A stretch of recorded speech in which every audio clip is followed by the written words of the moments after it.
देखिए आप लोग फिर से क्लास 10th का जो मैथ है 5.2 हम लोग इस पर चर्चा कर रहे हैं। बहुत सिंपल सा भाषा में हम लोग इसको बनाने का प्रयास करेंगे, बहुत सिंपल सा भाषा में। इससे पहले वाली वीडियो में इसका जो इंट्रोडक्शन क्लास है पूरा हम लोग पढ़ चुके हैं। अगर आप नहीं पढ़े हैं तो आप जाइए पीछे वाली वीडियो को जरूर पढ़िए, 100% आपको समझ में आएगा। बहुत सिंपल भाषा में आपको समझाया गया है। और उसमें क्या कि किस फार्मूला का कहाँ पर इस्तेमाल किया जाएगा, कौन सा फार्मूला, सबका हम लोग पूरे बहुत अच्छे ढंग से किए हुए हैं, है ना। आज देखिए क्या है कि ये बॉक्स है, इस बॉक्स को पैक करना है, यानी हम क्या बोले हैं, इस बॉक्स को भरना है। कैसे? जो खाली स्थान है उसमें भरेंगे। बहुत सिंपल सा तरीका है। आप क्या कीजिए कि देखिए सिर्फ शुरू से लेकर अंत तक वीडियो में बने रहिए, 100% समझ में आएगा। चलिए हम लोग शुरू करते हैं। सवाल को बनाने से पहले कि आपको बता दें कि अगर आप इस चैनल पर नए हैं वीडियो को लाइक एंड सब्सक्राइब जरूर करें, क्योंकि जो 9th 10th 11th 12th के रिलेटेड मैथ है कि क्वेश्चन होता है, हम बहुत इम्पोर्टेंट चीज़ सब है ना जो बार बार पूछा जाता है, बहुत सिंपल भाषा में बताने का प्रयास करते हैं। इसलिए चैनल पर नए हैं तो चैनल को लाइक एंड सब्सक्राइब जरूर करें। चलिए हम चलते हैं, इस क्वेश्चन की तरफ चलते हैं।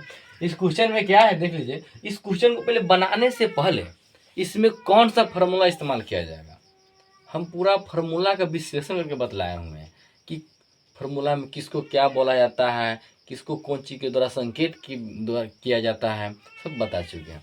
फिर देखिए इसमें कौन सा फार्मूला इस्तेमाल किया जाएगा, देख लीजिए। इसमें फार्मूला इस्तेमाल किया जाएगा यानी ए एन, देखिए गौर से यहाँ पे, यानी ए एन बराबर A plus N minus 1 into D, यही फार्मूला इस्तेमाल किया जाएगा। समझ रहे? यानी ए एन बराबर A plus N minus 1 into D, यही फार्मूला का इस्तेमाल किया जाएगा। ठीक है, ये फार्मूला है। अब किसको क्या बोलते हैं वो जरा देख रहे थे। देखिए ए एन बराबर क्या होता है, ए एन बराबर होता है अंतिम पद। क्या होता है देख लीजिए, ए बराबर होता है अंतिम पद होता है। क्या होता है? ए बराबर ए एन बराबर क्या होता है, अंतिम पद होता है। हो गया। अब देखिए इसका मतलब समझ गए हिंदी क्या होता है। ए बराबर क्या होता है, ए बराबर होता है प्रथम पद। ये सब बताया हुआ है, इस वित्त में देख रहे हैं ना, सब बताए हुए हैं। अगर आप नहीं देखे हो तो पीछे वाले वीडियो में जाकर देखिए, पूरा चीज विश्लेषण करके इंट्रोडक्शन क्लास में सबको बता दिए हैं, है ना। अब देखिए ए बराबर क्या होता है, प्रथम पद होता है, प्रथम पद होता है ए बराबर। हो गया ना। अब देखिए एन बराबर क्या होता है, एन बराबर होता है पद होता है या वां होता है। क्या होता है? पद होता है या वां होता है। डी बराबर क्या होता है, सार्व अंतर होता है, सार्व अंतर। समझ रहे? इस सबका हिंदी होता है ना। सिर्फ आपको ये फार्मूला अगर याद है तो इस पूरा बॉक्स को आप बहुत आसान से भर लीजिएगा, है ना। देखिए हम लोग एक दो क्वेश्चन को सोल्व करते हैं कि किसमें क्या भराता नहीं भराता है, ऑलरेडी पूरा बन जाएगा। देखिए ये 1 नंबर का है, ये देख रहे हैं 1 नंबर का है, 2 नंबर का, 3 नंबर, 4 नंबर, ये 5 नंबर का क्वेश्चन है ना। पहले हम लोग 1 नंबर का बनाने का प्रयास करते हैं। देखिए कुछ करना ही नहीं है, जो दिया हुआ है उसी को लेकर बनाना है।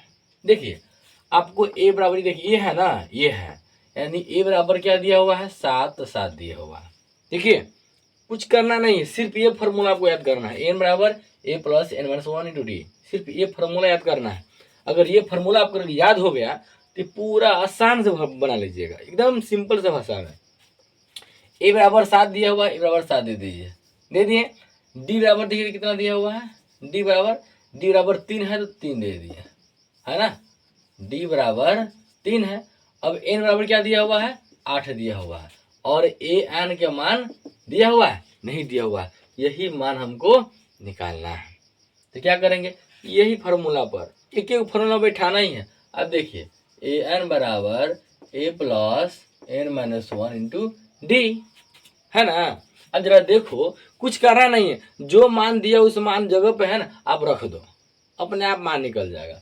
ए एन का मान कुछ दिया हुआ है, नहीं ना दिया हुआ है, तो इसको जस के तस रहने दीजिए। इसका मान नहीं दिया हुआ तो क्या लिखिएगा, ए बराबर 7 दिया हुआ है ना, 7 लिख दीजिए। ठीक, एन बराबर देखिए तो 8 दिया हुआ है ना, 8 लिख दीजिए, -1 फॉर्मूले में है।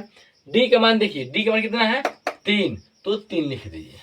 अब देखिए an बराबर 7 प्लस और 8 में से एक जाएगा तो 7 होता है, तो 7 गुने 3।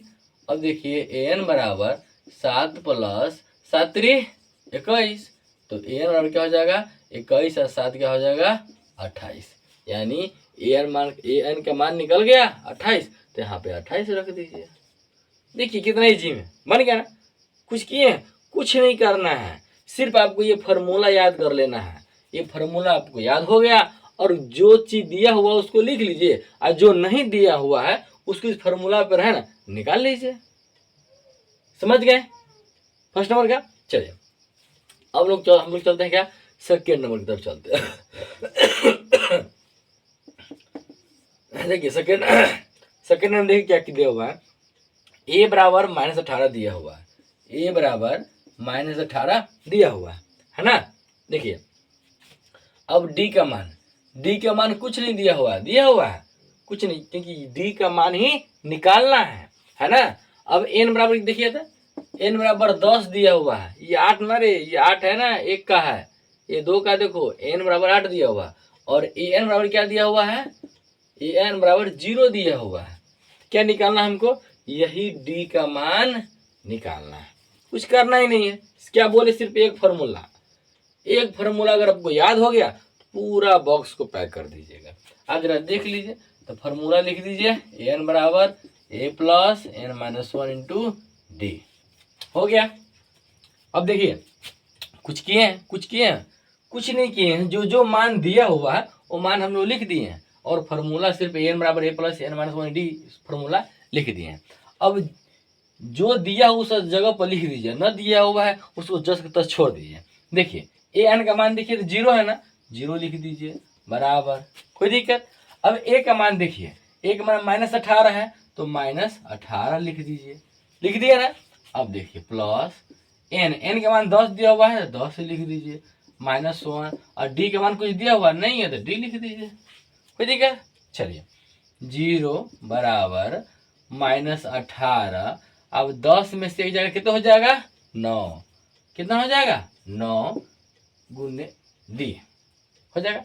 अब देखिए समीकरण तो आप लोग पढ़े होइएगा, तो हम लोग समीकरण में क्या जानते हैं, अगर मान लेते हैं ये बराबर के चिन्ह है, अगर इस तरफ अगर 6 है इस तरफ ले जाएंगे तो क्या हो जाएगा प्लस में 6 हो जाएगा, अगर इस तरफ अगर माइनस रहेगा इस तरफ जाएगा तो प्लस रहेगा, तो इस तरफ माइनस में हो जाएगा। लोग जानते हैं ना, यानी कहने का मतलब क्या है, अगर दाएं साइड में प्लस है तो बाएं साइड में जाएगा तो क्या हो जाएगा माइनस हो जाएगा, अगर उस साइड में माइनस इस साइड में क्या हो जाएगा प्लस हो जाएगा, है ना, अपोजिट चिन्ह हो जाता है। अब देखिए माइनस में है ना 18, तो इस तरफ हो जाएगा क्या हो जाएगा प्लस में 18 हो जाएगा, यानी 9d। अब जब काट दीजिए 9 का 9, 9 दूना 18, d बराबर 2 आंसर। अब देखिए d बराबर 2 आंसर, देख रहे हैं कितना सिंपल में बन जाता है बड़ा सिंपल में। यानी जो मान दिया हुआ है उसको लिख दीजिए, जो न दिया हुआ है ना इस फॉर्मूला में बैठाइए, पूरा मान निकल देगा, पूरा जितना भी देख रहे हैं ना। चलिए तो हम क्या किए हैं, 1 और 2 नंबर बना दिए हैं। अगर आप समझ गए हैं तो खुद से 3 4 5 बनाने का प्रयास कीजिए, 100% आपको समझ में आ गया होगा। आशा करते हैं आप लोग समझ गए होंगे तो वीडियो को लाइक एंड सब्सक्राइब जरूर करें। मिलते हैं नेक्स्ट वीडियो में।